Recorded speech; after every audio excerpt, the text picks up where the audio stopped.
Okay, as I said, back to the PCV, which is part of the cam cover. So I've given it a couple of taps there, just on the floor, and you can see all the gunk that's come out of that, just off a couple of taps. So if I keep going,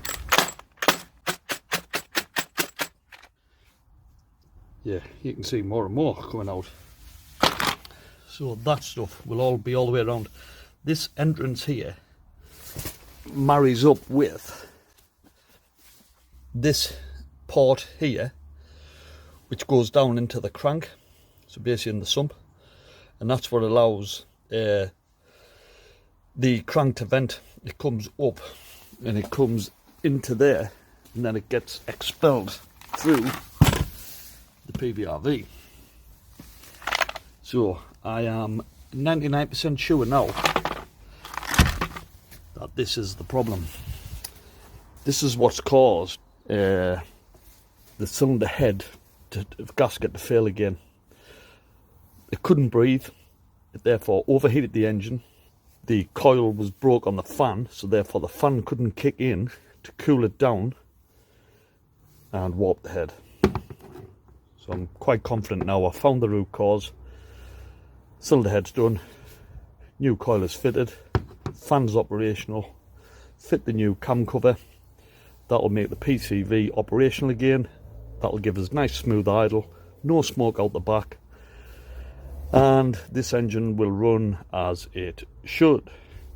Fingers crossed, dilly dilly. Okay, back to the mocker. The cam cover's back on. I've tested, there's a diaphragm inside here. If you get suction on the outlet there, then the diaphragm's knackered. I haven't got suction. I took this pipe off here, which goes into the intake manifold. You basically see if you can blow down the tube. You should be able to blow down it, but you shouldn't be able to suck air back through it, which I couldn't. So that valve's okay, that's for the turbo.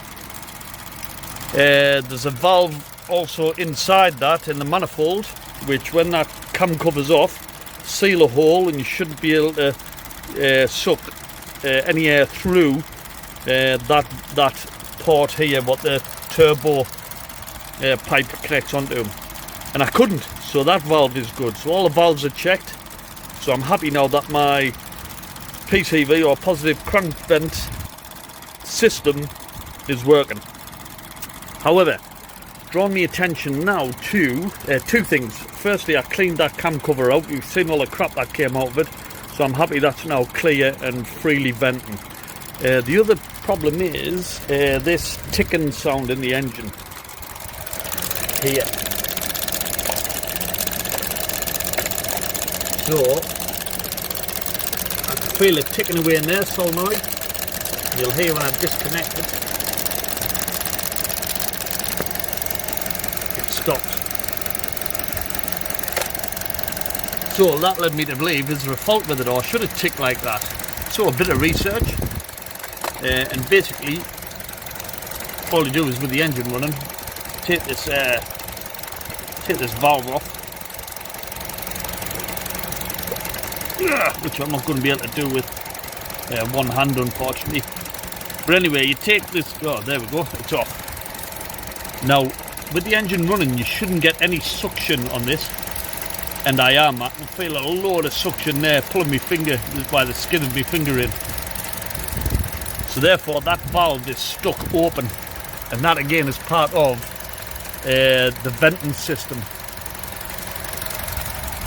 Yeah, purge valve. So that needs replacing. Again, that can give rough idling, it can give hard starting. So, and there's still the symptoms that I've got.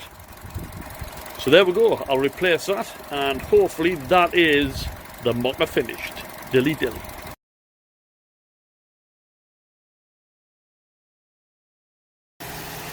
Okay, the mocker quest continues. We're getting there. Final part. So as we know, we ordered, or I did, I ordered the purge valve, which I've fitted. That's nice and quiet now, and doing its job. Now, if we remember before, I talked about checking the PCV, positive crank ventilation, which sits in here. diaphragm, prone to get stuck in open or closed. It lasts about 6 years apparently. Now it says to test it, you check for suction actually on that part there, which I wasn't getting. However, what I am getting is suction through the dipstick or oil filler. So if I put the you hear the engine dull there, you hear the vacuum on that. That is also indicating that the PCV has failed. We'll put that on, take the oil filler off, and again I'll feel the vacuum on this. See how it's sucking it back into the engine.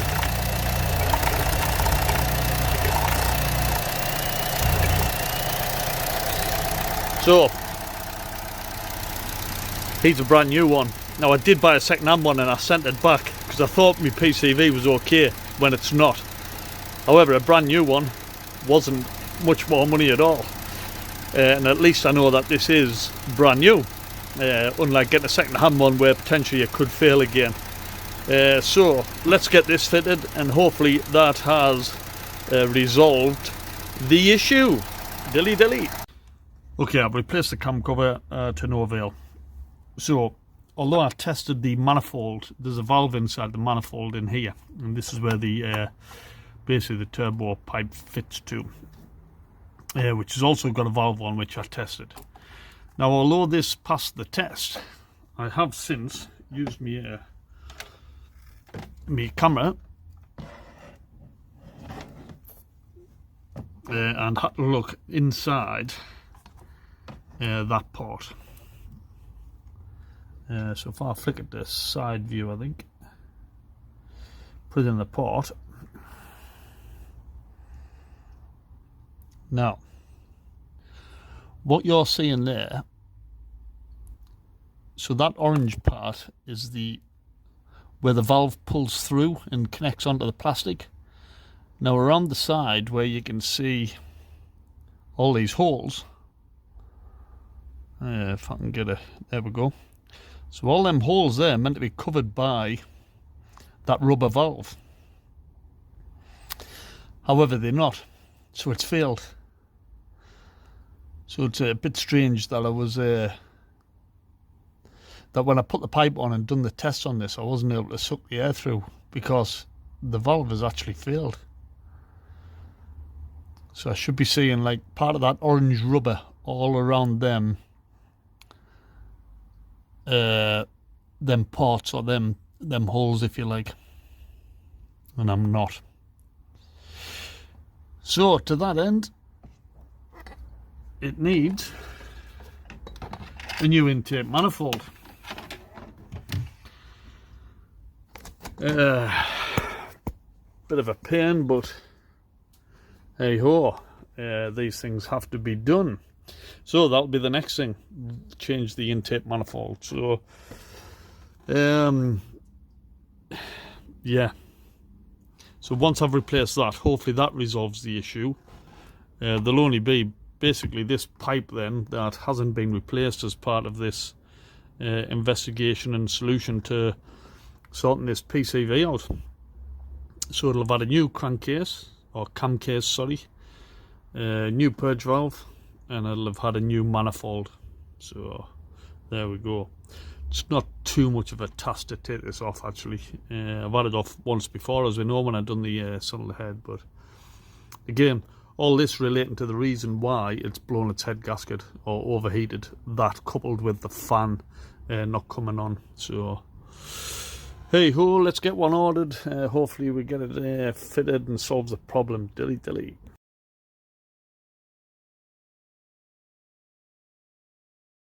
Okay, so the intake manifold is off. Yeah, so just for the sake of a little rubber valve that lives in there that we've seen on the camera, you've got to replace the whole thing. Yeah, exactly. I think if I ever done one of these again, a head gasket on a Vauxhall, I think I would just replace this as a matter of course. It was like 80 quid. So they're prone to failing. So when you've got the head off, you might as well just replace it. It's just peace of mind. Otherwise, you end up with this headache. Or this could have been okay a couple of weeks, months down the line. It's going to fail. Just replace it. Right, I'm quite confident now this is going to solve that final issue out. Another new part. However, still plenty of profit in it. Dilly dilly.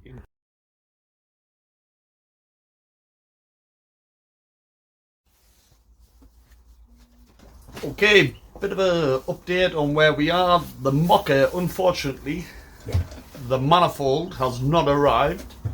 It was meant to be here Saturday, being let down by the courier. So it's just a waiting game for that.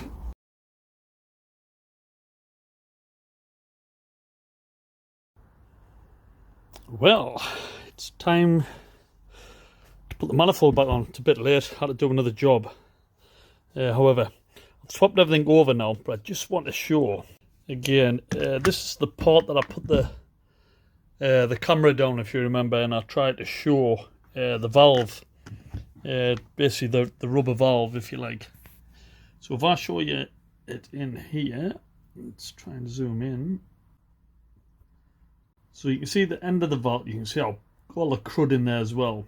And you can see how the holes don't have any orange rubber, which is basically creates the valve. So it's just basically one way. And if you look at the new one now, if I do the same on this, where we at? Just have to come out a bit so I can find, there we go. Okay, look at the difference there. So you can see the rubber behind, which will obviously keep it closed one way. So that's basically it.